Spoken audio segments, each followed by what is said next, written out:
Good afternoon, everybody. We're going to get started here. It's just about 2 o'clock. My name is Tiffanys Story, and I'm the Training and Compliance Specialist here at the Medina County Board of Developmental Disabilities. And I'm going to welcome you to today's presentation of strategies and solutions for avoiding medication errors. Before we get started today, I do want to highlight a couple different things. The services that the Medina County Board offers. So we do have a variety of services that you'll see up there on the screen. So if you know of anybody that can utilize these services, please pass along our information. One other area that I want to highlight before we get started is our DSP Spotlight.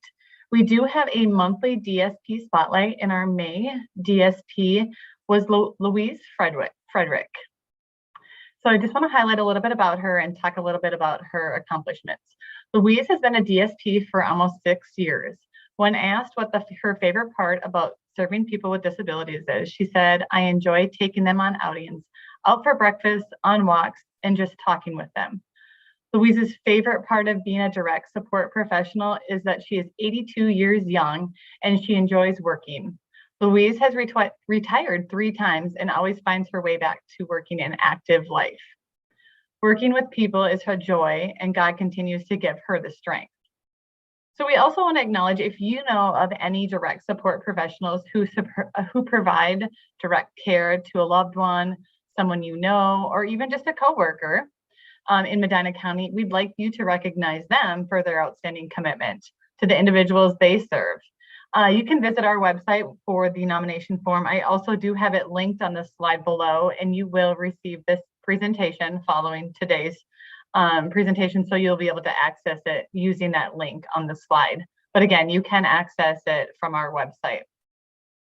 We at the Medina County Board of Developmental Disabilities want to thank you and Louise for your outstanding contribution to helping people with developmental disabilities and their families in Medina County. Thank you for sharing your dedication and commitment to making a difference in their lives every single day. So as we get started, we're going to shift gears here into our presentation, and I want to introduce to you our presenters. Today is Kim Bernardi, Quality Support Specialist, and Pam Wheeler, Health Services Coordinator, both employees here at the Medina County Board of Developmental Disabilities. Before we get started, I'm sure many of you have attended a lot of our presentations, but you are able to ask questions throughout the presentation in the comment box that should be to the right of your presentation screen. We're going to try to get to all questions prior to the conclusion of today's training. Today's training is also being recorded and can be accessed on our YouTube channel at a later date. If there's somebody else you'd like to share this with, you can go ahead and share the link with them as well. So without further delay, I'm going to turn it over to our presenters, Pam and Kim.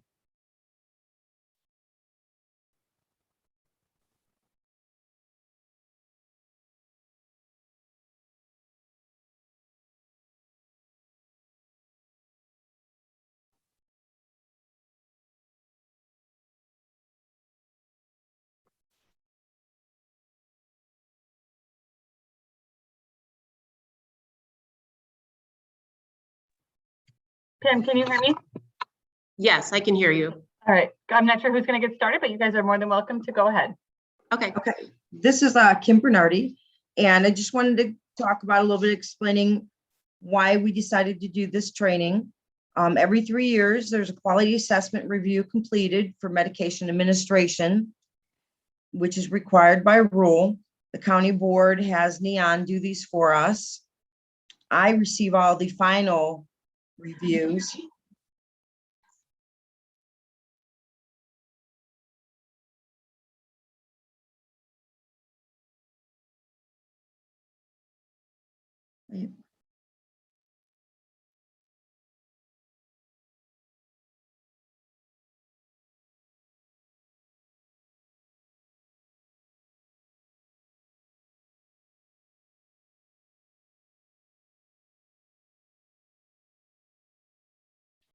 Okay, and we have found that there are common citations. Some of them are not enough details for PRN medications, not documenting on the MAR properly, wrong medications on the MAR, training on any new medications for staff, and there's many others. So Pam Wheeler will now talk about strategies and solutions for avoiding medication errors.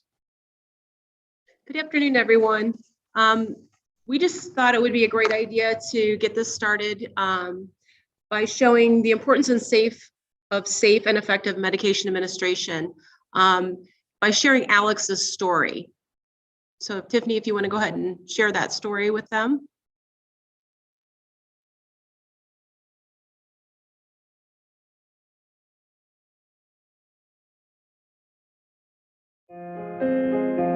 I'm the mother of 3 boys, and Alex is my youngest son. Alex died October 24th of 2013, and I'm here to share his story in hopes to make a difference in other lives of other people. Alex probably stands out, maybe easier to spot than a lot of the clients in a typical ICFMR home. He was easy to be the favorite because he was funny. Alex was an amazing young man. He had tons of friends, very, very popular. He could walk into a room and it lit up. Alex was developmentally handicapped, never learned to read or write, but he had a big, bright, beautiful spirit. He loved theater, he loved music, he loved musicals, he loved camp, he loved people. Alex never knew a stranger. Alex was a rare kid, and you're not supposed to have favorites, but Alex has always been my favorite. He was a lot of fun. He was one of those faces that was always super animated, whether it was super sad, super angry, super happy. His face just was lit up with his emotion. Alex moved into a group home and for 14 months did fantastic. He would see family 3 times a week. He'd go to church with me at Mount Auburn Presbyterian Church. He loved to listen to the choir. His dad would pick him up and take him out to dinner and then take him to Melodic Connections, where he sang in Sing Like a Rock Star musical group. His brother David would pick him up every week and take him to Skyline Chili. So Alex had a really big life and was maturing in a way that he hadn't when he was with us at home. So I kissed him on his head, said, "Love you, butthead," and walked out. That's the last time I ever saw him. On October 24th, I got a phone call that Alex died. For 6 months, we didn't really know what had happened. And I lived with the belief for 6 months that it was natural causes. And 6 months later, we received, the autopsy report that said that he died because he had been given 10 medications that weren't his own.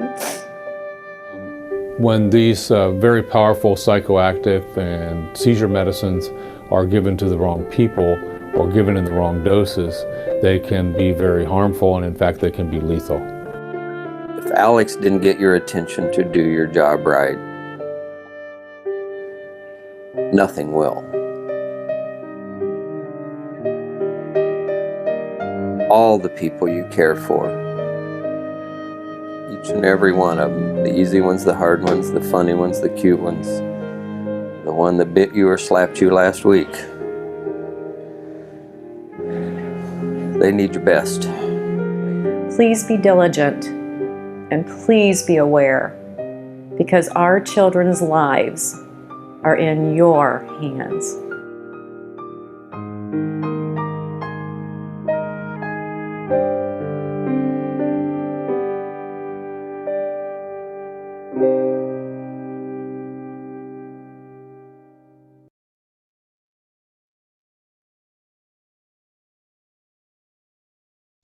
So I like to start out with that video just to stress the importance that medication passes are one of the most important support services that are provided to Ohioans with developmental disabilities.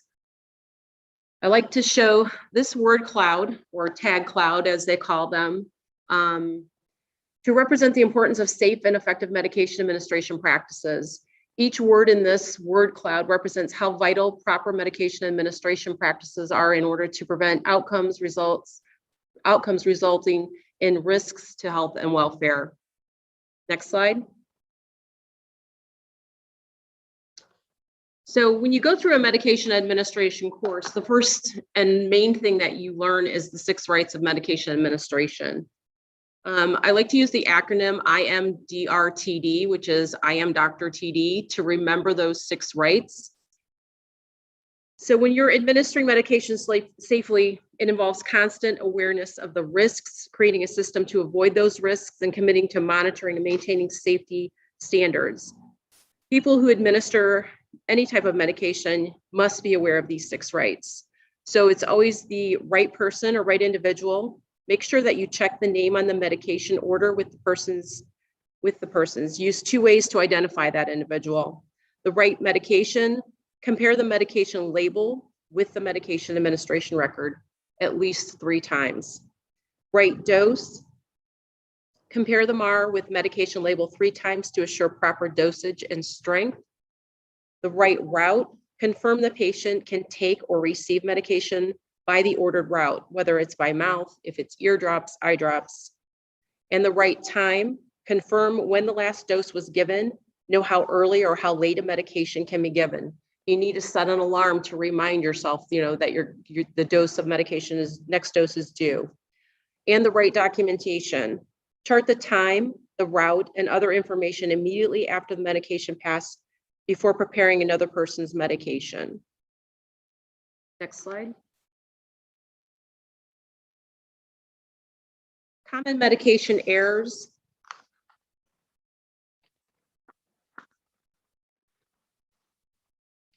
So giving the medication to the wrong individual, as in Alex's case, you want to make sure that you are giving the right person the right medication. Giving the wrong medication, giving the incorrect dose of the medication, giving medication by the wrong route, giving medication at the wrong time, not documenting the medication administration directly following the administration of giving it, administering medication or treatment without nurse delegation when delegation is required, giving expired or outdated medication. Sorry, next slide, Tiffany. Giving medication without a physician's order, omitting a medication, giving contaminated medication, certification expired. So you're giving medication when you're not currently certified to give it. And then giving medication that was improperly stored. If you don't store medications according to the proper storage instructions, then the potency may have been affected for that specific medication. Next. Medication errors, some other common issues. Someone does not have enough support to self-administer medications. Special instructions are not met for administering the medication, such as taking it with food or without food, or using the proper route of administration. The system of giving, getting, documenting medications is flawed. Prescriptions are not refilled, or new ones are not ordered in a timely fashion. Next.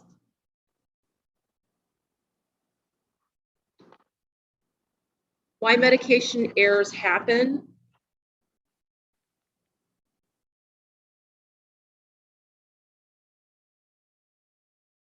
Not checking the label against the MAR 3 times during preparation. That's one of the main things that you learn besides those 6 rights, is making sure you do triple checks on those meds. You want to check it against the order when you pull it out. You want to check it again when you're preparing it, and then you want to check it again before you're putting that medication away, before you administer the medication. Reading the label or MAR incorrectly is another common error. Preparing medications for more than one person at a time. Do not multitask when preparing and administering medications. You want to be focused and prepare one at a time.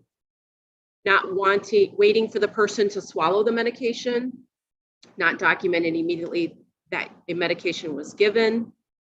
There may have been an error in transcription onto the MAR, not having transcription verified by a second person, incorrect documentation of medication given, multitasking while setting up medication, not giving the task your full attention. You want to make sure that you're in a quiet, well-lit room and without distraction. Environmental distractions, noise, talking to other people while you're setting up medication, you have a cluttered work area, you want to make sure that you are free of distractions. Next slide. Some tips and things to remember when you're doing medication administration. The medication administration system should be clear, consistent, and easily understood. If there's any doubt, always ask. Have a system that prevents distraction to the person administering the medications. Make sure that when you hire new staff, that staff they have a mentor with someone who is already doing or working at that place.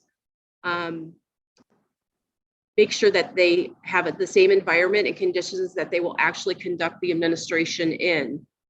Remind everyone of the importance of correctly administering medication, conduct audits and medication monitoring, safety checks, noting both positive results as well as opportunities for improvement.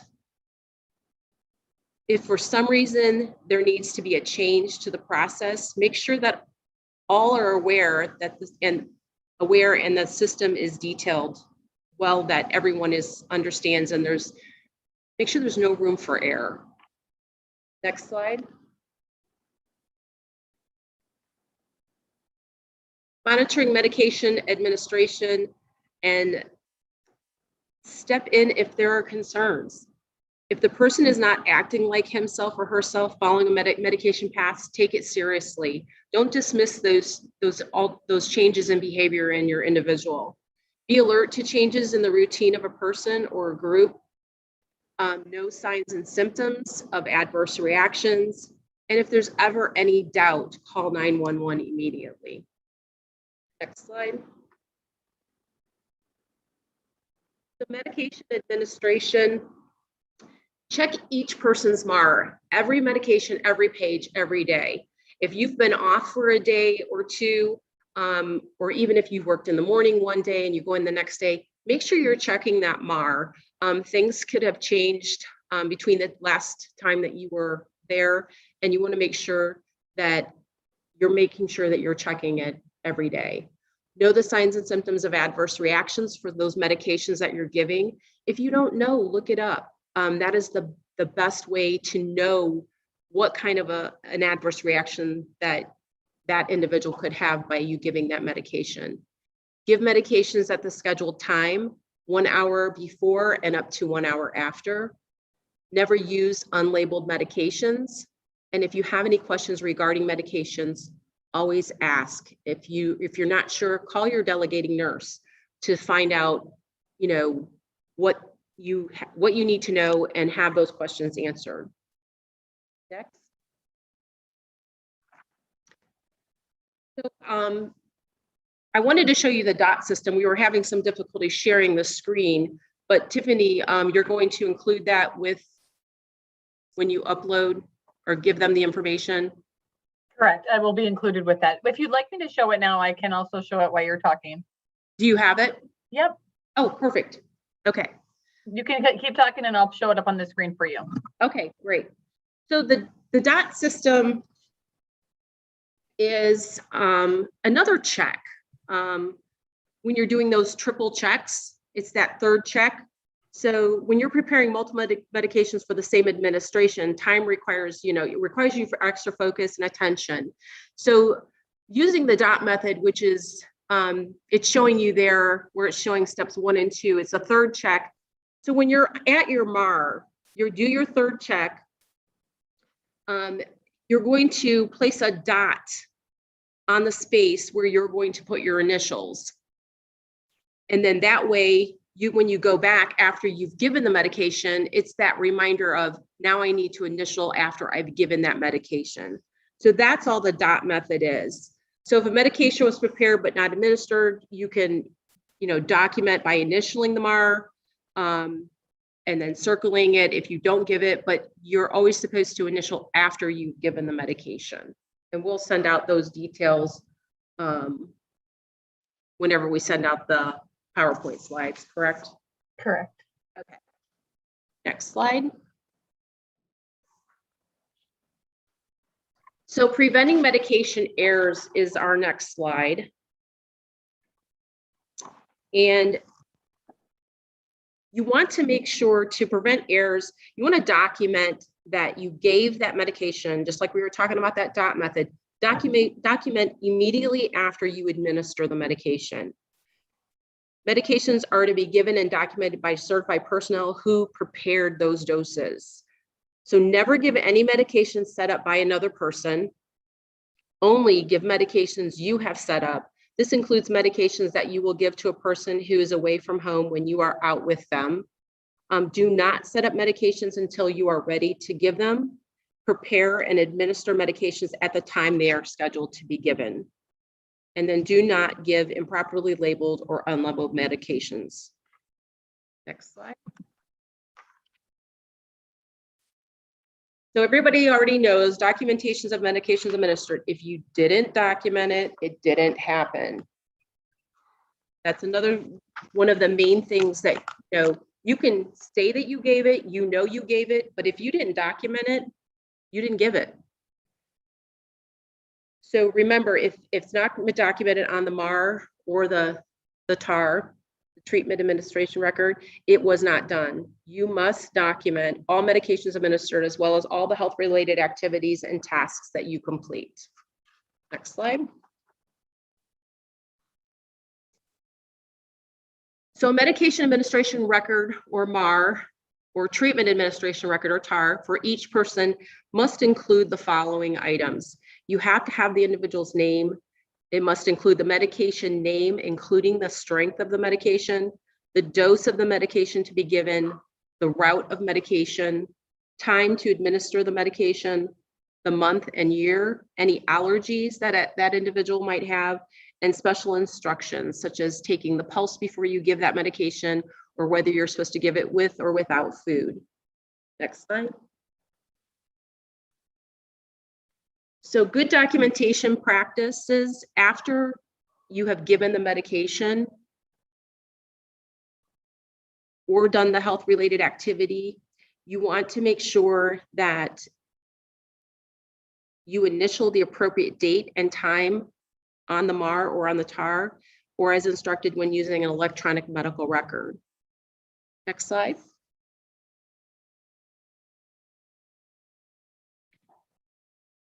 So when you're documenting as needed medications or PRN medications, if a medication is given on an as needed basis, you need to initial on the MAR or TAR indicating the date and time it was given, document the reason it was given, and the effectiveness outcome of the medication treatment.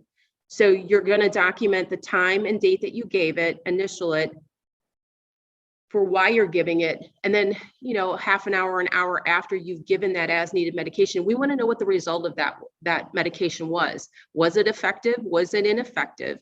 Maybe we need to contact the physician and that medication might need to be changed if it's not helping that individual for what it's being given for. Next slide. So rules for as needed medications. Personnel are not ever permitted to use independent judgment to decide how or when to use an as needed medication. So when those medications are prescribed, the orders need to be direct of what the medication is and when to use it and how to use that medication.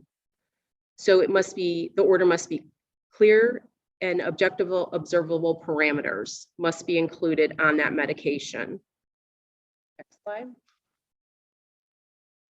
So as needed orders must be written specifically. So an order must specify the medication strength and dose. So an example of that is acetaminophen 500 milligrams, 1 tablet. So if it's a liquid, acetaminophen liquid 500 milligrams per 15 mLs, and I need to give 15 mLs.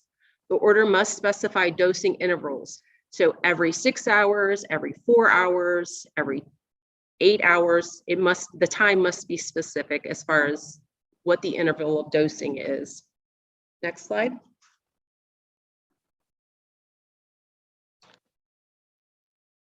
So orders must specify the reason for giving the medication. The reason for an as needed medication must be stated in that order. The reason must be clear, objective, and observable. So an example is as needed for a temperature above 100 degrees Fahrenheit, as needed for a cough lasting longer than 15 minutes. The order cannot read for a fever or for a cold. So it must be very specific. Next slide.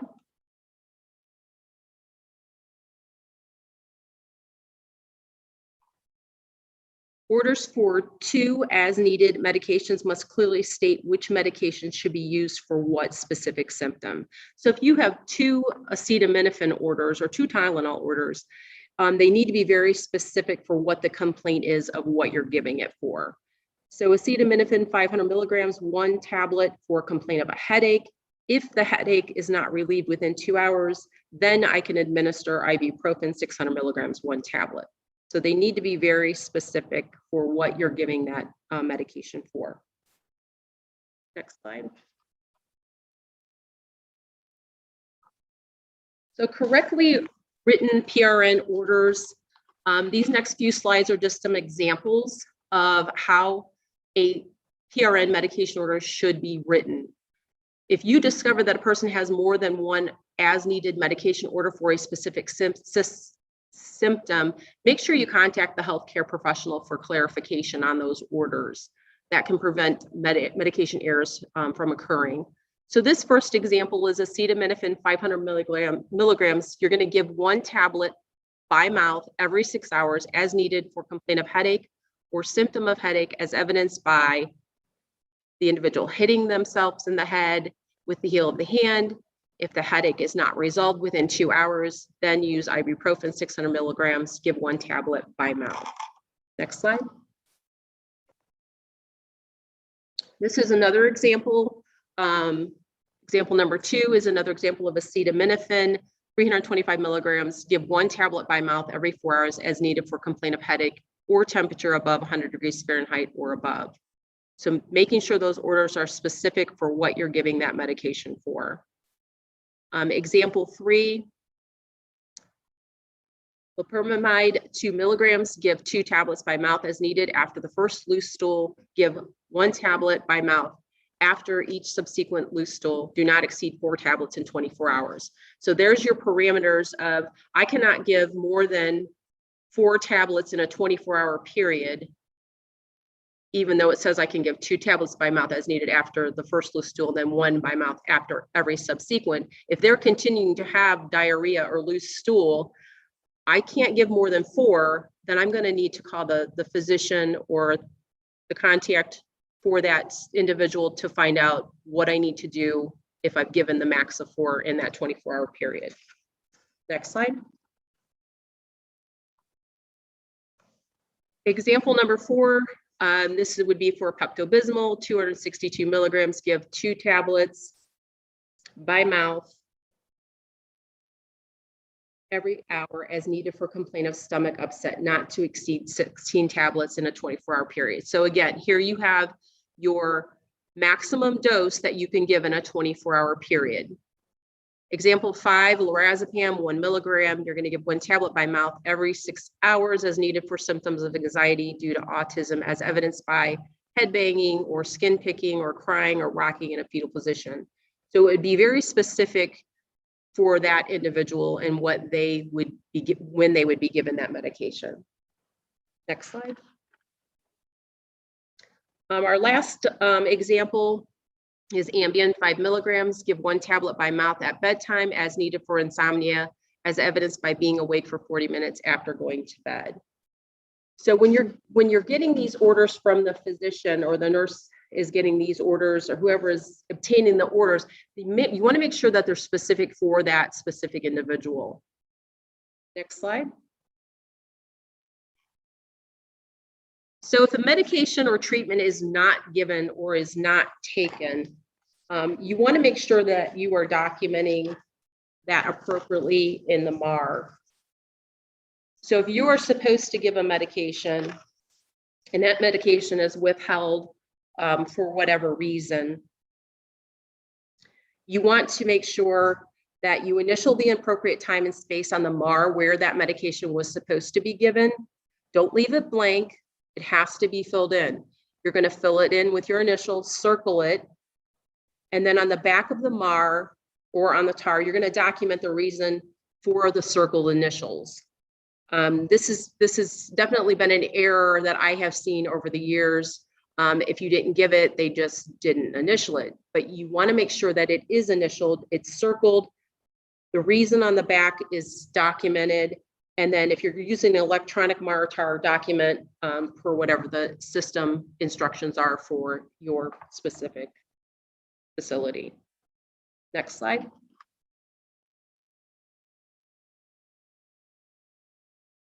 If a documentation error is made, you want to draw a single line through the word so the original words can still be read. Write the word void or error above the wrong words. Place your initials and date above the wrong word, and then write the correct entry.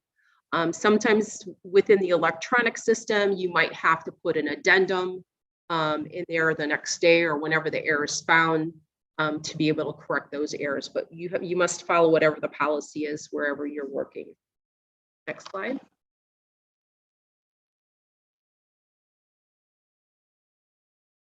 So never, ever document for anyone else. All MARs, including electronic MARs, are considered legal documents. Documenting for others is considered falsifying a legal record. Never leave a blank space for late entries. If there is a blank on a MAR or TAR, it should be circled and an explanation written on the back of that MAR or TAR. An undocumented medication is a medication error, and a URI must be written for those. Next slide. So a UIR, an unusual incident report, must be written for any late, missed, or declined, or refused, or undocumented medication or treatments. There will be variations of employer procedures for processing UIR reporting, such as communicating by UIRs to appropriate persons and for identification of patterns and trends that might be occurring with that individual. If the person or guardian declines a prescribed medication or treatment entirely, the prescriber needs to be notified and alternate treatments are then pursued. If a person is repeatedly or routinely declines to take prescribed medications or treatments, then the person-centered planning process must try to determine why and then mitigate that cause. Next slide.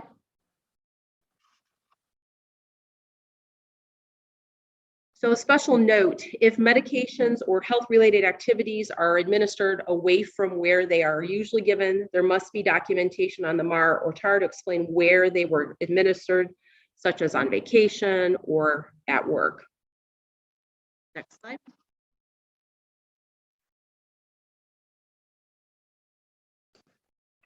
So the next slide is we're going to talk a little bit about controlled substances and schedules. Just because I know this is sometimes a concern when passing medications. So controlled substances, the FDA classifies drugs on schedules of 1 through 5.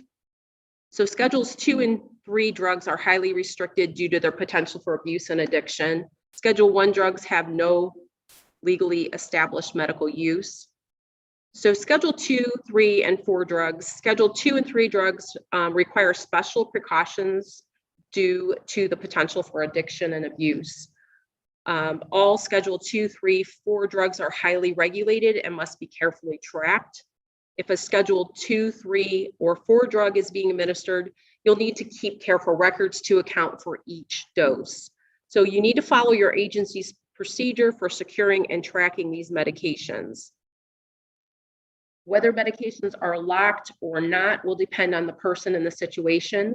Medication should be secured as directed in the person's plan or as directed by the delegating nurse or agency policy. In some instances, medications may need to be kept in a locked storage.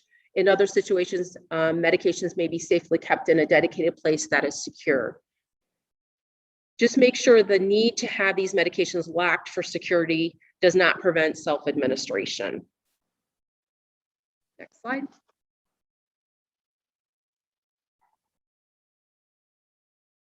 So it's very important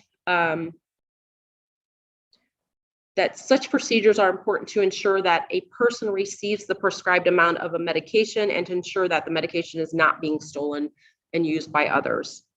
Licensed facilities must follow Ohio Board of Pharmacy laws and rules related to medication and dangerous drugs.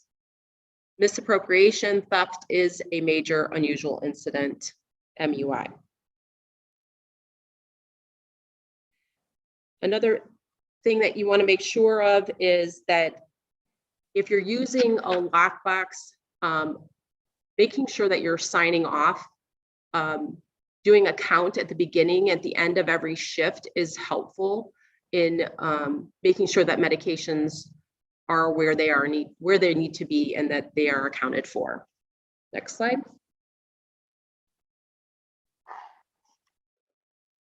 Employer oversight and responsibilities.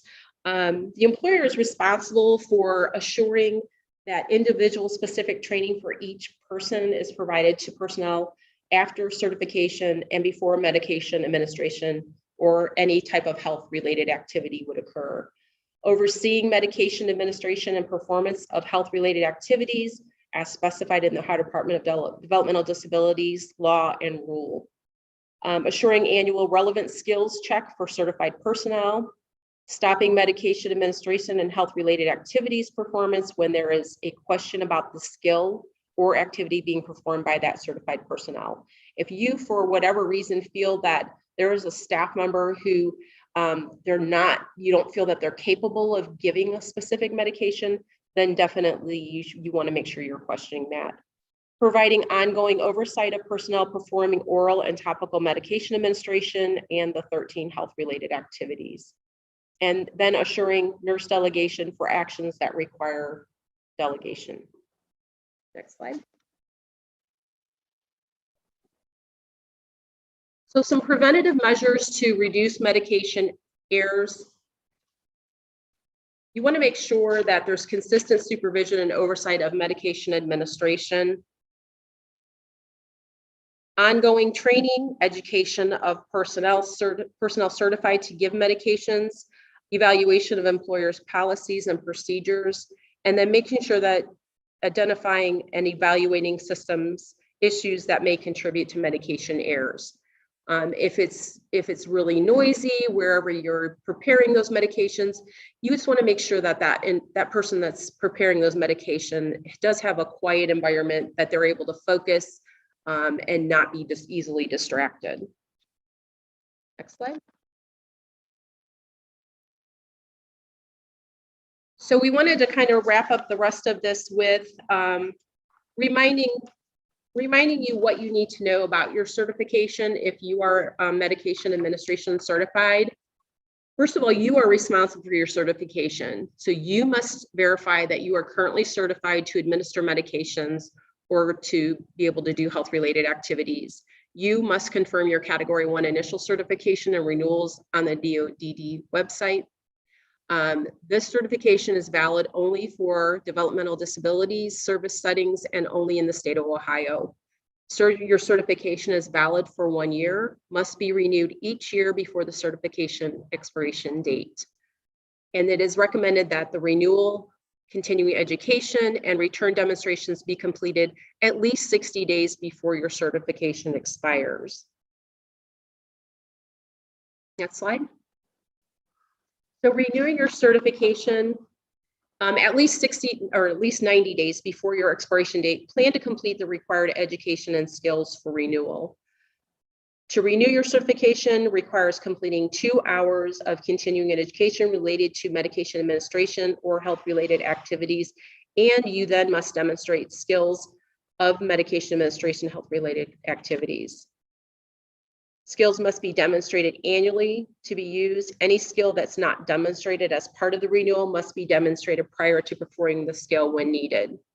So if you work at a site with nursing delegation, a nurse must observe your demonstration. If you work at a site without nursing delegation, return demonstrations are performed and monitored by the person designated by the employer. If you are an independent provider, your return demonstration can be done by county board nurse or any DOD certified RN trainer. Next slide. So what happens if you do not renew your certification?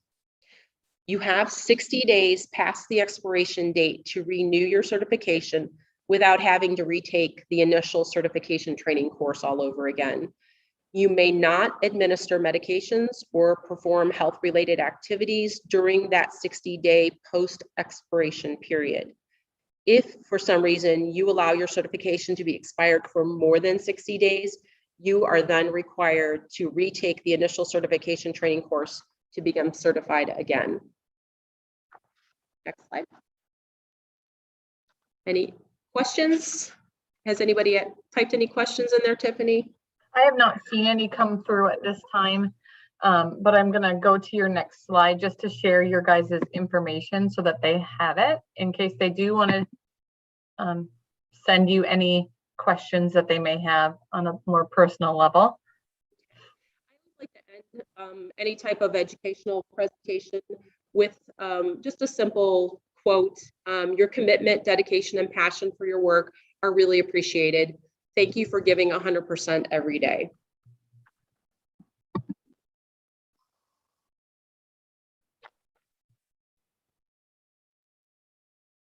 So as you can see on the screen here, Pam has shared her information as well as Kim's information. So if you have any questions at all, feel free to reach out to them with any questions that you have. Their information is here. Again, you will receive this entire PowerPoint. So if for whatever reason you missed something or you want to go back and you want to double check or you just want to have it for reference, this will be included when we send out our post survey from today's presentation. You also will receive the document that Pam referenced, the DOT system as well. That will also come with the additional information.